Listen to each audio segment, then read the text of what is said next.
I gotta figure. Well, my dad was very adamant about because he cooked. Okay, I'm live. A lot because my mom. You guys go ahead and keep talking, but I've got to. My mom rotated. You starting? Yeah, I am. Okay. Hi, we're having a conversation here in our community room. My name is Julie, and I'm coming to you from Cornerstone Village in Victoria, Minnesota. We are a 55 plus resident community, and I do this crazy YouTube channel cooking show. So today I am making creme brulee in the Instant Pot. And this is what I'm going to tell you. So yesterday we had a luncheon for 6 of the ladies here. And the reason I had the luncheon is because they had all shared with me that they were coming from their home that they've lived in for years and years. And they had all shared with me the challenges, the emotional side, how much there was to do, the downsizing. And I thought, well, there's so many of you here. Why don't we have a little luncheon and you guys can all share together about your experience? And it was a huge hit. And what I want to say is that is what we do here is I'm in charge of the programming, and I really like to listen to my residents and kind of feel what they're into and what they like, and that's what I base my programming on, which makes it even more fun, and people definitely come to those things. One thing that we have coming as soon as we have this extra room off of the community room, which is a smaller room, and I think we're going to make that into an art room because there are so many people that are interested in arts and crafts, and I have a resident moving in who is a retired art teacher, and she's going to help me with all that. But just listening to everybody, and I know that that's something that people are passionate about. It's something calming for certain people. So that is what we're going to do with that room, and that's going to be exciting. Okay, so on to this. All right, so I have a lot to say about this because I've made it how many times now? 1, 2, 3, 4, 5 times I've made this dessert this week because I just wanted to bring to you guys the right recipe and how to do it right. And so if you make this without the Instant Pot, it's very meticulous. There's all these steps. You have to be careful. So I was a little bit questioning how this was going to work, but I will tell you that it does work, and it's fantastic, and it's easy. The recipe that's on my Pinterest right now, and I don't know if I linked it in here, but I will after this, is a very easy. You mix it all together, you put it in the Instant Pot, you then cool it overnight. It's actually very good. The flavor is there. It's very creamy. However, it's a little bit more runny than what I prefer. And when I had my ladies yesterday do a taste test, and their response was they liked it thicker, but they liked them both, and the first one was more creamy. So kind of doing a combination of the 2 recipes right now, and that's what I'm going to show you so that you guys will know how to make it. And it's a little bit more tedious, but it makes that thick, creamy custard, which is so good. I mean, it's just so good. So this is what we start off with. And I went ahead and did this first. 4 egg yolks. When I do egg yolks, I do them in my hand. I know there's a lot of little gadgets out there to do it, and I can never make it right. They always break. So I do it with my hands, and that's what's been working for me. So you have 4 egg yolks, just the yolk, not the egg white. Obviously, you can save the egg whites for something if you want. And then you want to add 1/3 cup granulated sugar. So, and you add, and this is what, again, this is my, I guess I kind of made up this recipe. This is my recipe. You put those 2 into the bowl, and then you're going to use a mixer. So in the recipe, you'll find that they just whisk it together and then put cold cream in it. That, again, it tastes good, but it's that a little bit runny. So are you, oh, okay. Sorry, there's a little back noise there. That's okay. So what I'm going to do is I'm going to mix this together with my hand mixer on low. You do not want to do this high at all. So I'm going to mix the egg yolk and the sugar and mix it pretty good. And one thing I learned from all the recipes that I tried is you actually want to mix this pretty good so that it's fluffy. You'll see it turn to a little bit lighter yellow than what it is at the beginning, and that is when it's done. I do think that that makes a difference. So I'll show you, and it doesn't take long, but you can see that it's a little bit lighter, and that's what you want. You want it to be fluffy. Okay, so the other thing that I did differently than the recipe is I cook my cream. So that is what you do when you usually make creme brulee. And so I cook the cream just before it boils, so it's hot but not too hot. You put the vanilla in with the cream and a pinch of salt. So it's 1.5 cups of whipping cream, a pinch of salt, very little pinch of salt, and a teaspoon of vanilla. Now, if I were going to make this, and I'm going to make it for Easter, I guess I'm really into this right now and wanting to make it over and over apparently, I'm going to use real vanilla bean, and I'm going to put the vanilla beans in there, and I'm also going to put the stem in there while I'm cooking it. And then when I'm ready to mix it in with my egg yolk mixture, I will take the stem out. But that is kind of elevates the fanciness of the dish. So I have already cooked this because I didn't want you guys to have to watch me cook it over the stove. So again, it was just right before boiling, and you're going to mix it with the mixer on low very slowly. I put just a little bit in because you do not want to cook the egg yolk. Okay, so you can kind of watch me. And then I'm just going to put a splash in.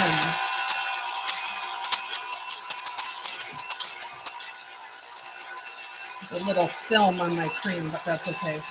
It'll mix up in here. So you see I'm just putting a splash in every time. You do not want to put too much in there.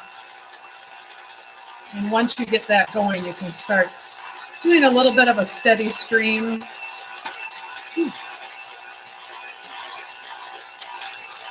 This reminds me of making your own mayonnaise. I make my own mayonnaise sometimes. And I do.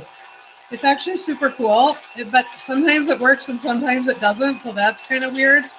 But it's just olive oil and egg, but you have to pour the olive oil in so slowly, otherwise it just messes up. And that's what we're doing here. As you can see, I'm kind of, and that's okay because we're not going to cook the eggs now.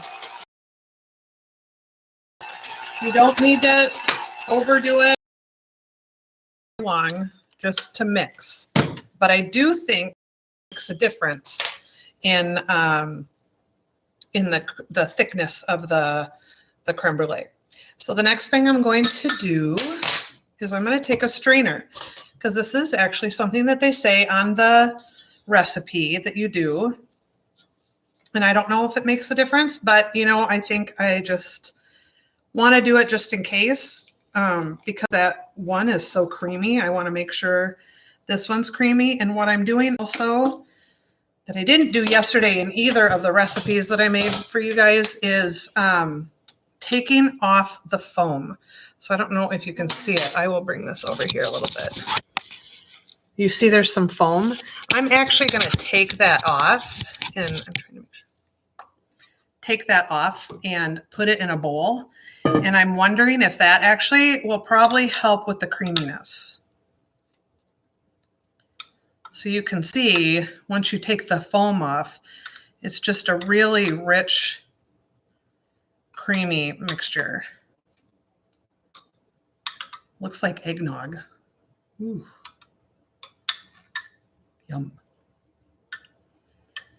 Okay, I've had way too many of these this week, by the way, for somebody who tries not to eat sugar. It's a lot of sugar. So what you're going to do is you're going to buy some of these if you don't have them already. These are 4-ounce cups. And this is a good size. I don't think you need it to be bigger. You know, one of the things I like about this recipe is it's light and it's not too rich. I'll show you sugar on so that it's not too sugary. But so the 4-ounce is plenty. So you just pour it in and you want to bring it up to that first rim. So there's one rim in there. I don't know, can you see that? One rim right here, and then there's this rim. So you want to bring it up to the first rim. And there's enough in here to do that.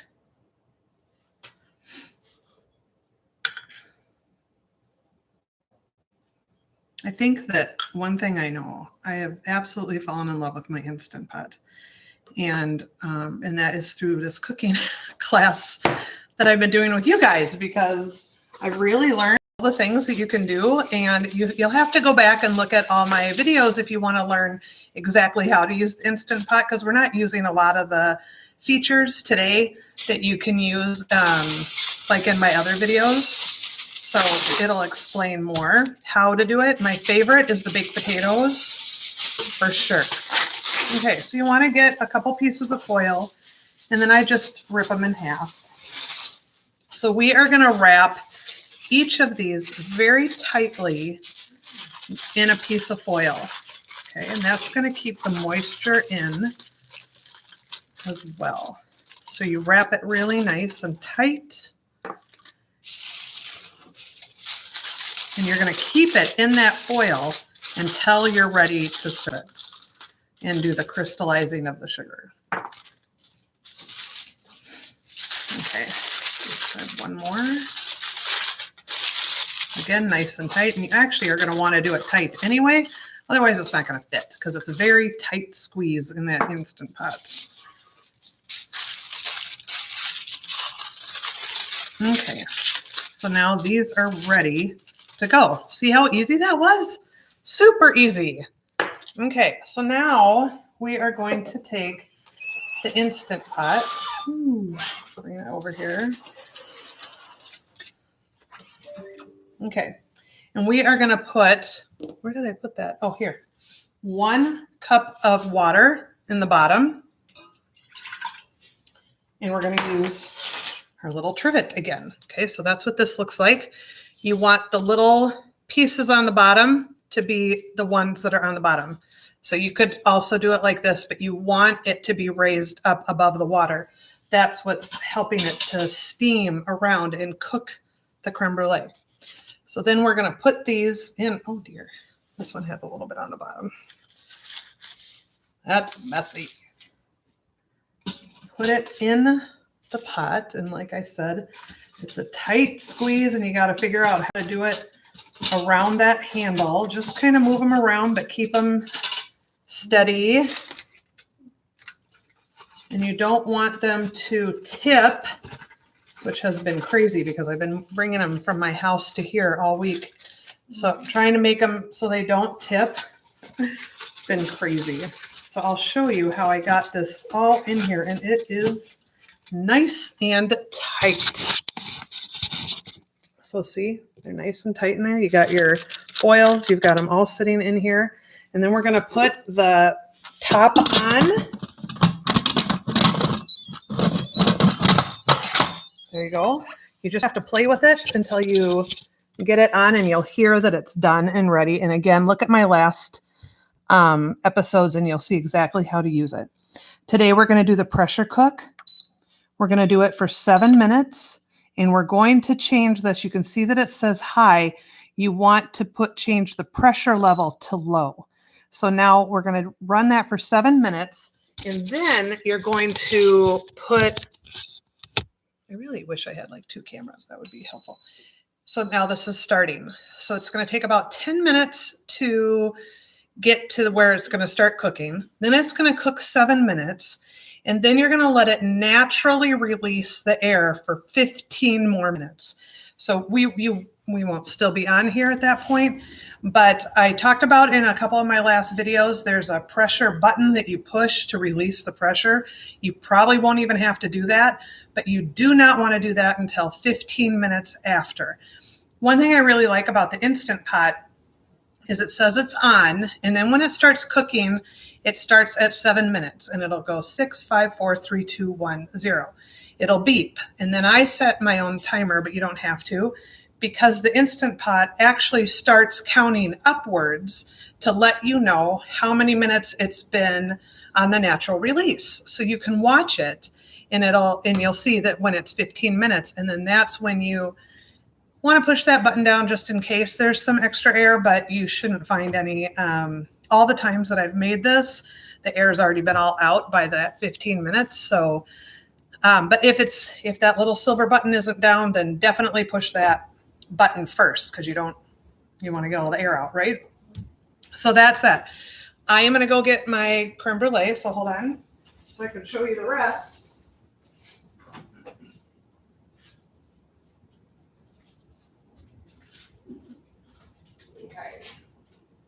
I didn't want to take it out of the refrigerator because you want them to be as cold as possible. So these are a couple that I did last night. Once the 15 minutes is done and you take them out of the pressure cooker, and I will tell you, the easiest way I have found is just to take 2 pieces of paper towel and pull the whole trivet out with the little, what are these things called? These little bowls on it, and then set it on the counter and then remove the bowls off. It is almost next to impossible to get those out of there because they're wet and they're hot. And so that's the best way to do that. Once you get those out of there, you want to put them on a cookie sheet and put them in your refrigerator at least 4 hours, if not overnight. And you can take them out right before you're ready to serve. So I take the foil off.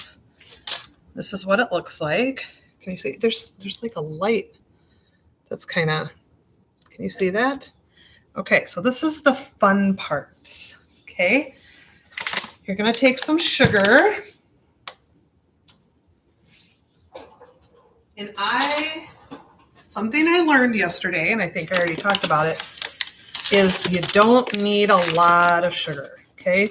The recipe says a tablespoon. I think that's way too much. What you want to do is you want to get a light coating over the whole thing. So you can see, and then it gets a little thicker in some areas. Then you can take it and you can kind of, have it go around. You do not want it to be too thick. It just gets too sugary. Some of you might say, well, that's not possible. Well, then you can use a lot if you want. But I think, one of the things about creme brulee is it's not too sweet. It's just a really nice flavor. So you will take a torch. Now, I bought this torch off of Amazon. It was about $15. It actually is called a cigar lighter. But it's perfect. And I put it on medium. I tried it on high. It went a little too fast. And you'll find that this actually cooks really fast, and it's super easy. The one key is constant movement. You do not want to be on one spot. And the key is to do it as fast as possible so that you're not cooking what's underneath. That makes it more runny as well. So we'll get this going. Fun tool to play with. And then you just keep going. And you can see, oh, my phone. Hold on. I'll delete that. That's funny. Okay, that's my friend Chris. She knows I do this show. That means she's not watching, doesn't it? Okay, so you just keep going, and you'll see it starts to kind of crystallize, but it'll start bubbling, and the bubbles will get a little bit dark. So you do want some darkness. It doesn't all have to be dark like that. But do you see how I'm constantly moving? And it starts bubbling, and it's bubbling, and then the bubbles get to be, and then eventually they'll kind of all become one. And this is what makes this dessert the best, because you've got this warm, crunchy syrup on top, and it, once we're done here, and you can see it starting to go. You see how you're getting some dark pieces? Do you see how I'm constantly moving? And it's bubbling. And that's when you're done. I'm just going to do a little bit more right there so it's a little bit darker. You see how that's all bubbling and dark? And we're done with that one. You let it sit for a couple minutes, and then you serve it, and it's going to have a crunchy top, which is what is the best part. So I'll do another one here. Okay, I'm going to do not very much sugar.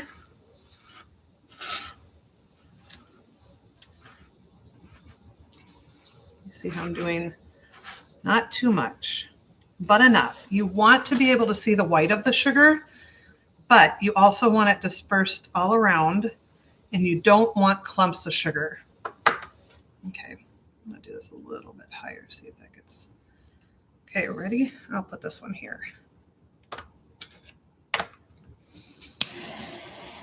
There I go. Constantly moving, and I'm going to the up and down, and then right to left, then up and down, right to left, starting to crystallize.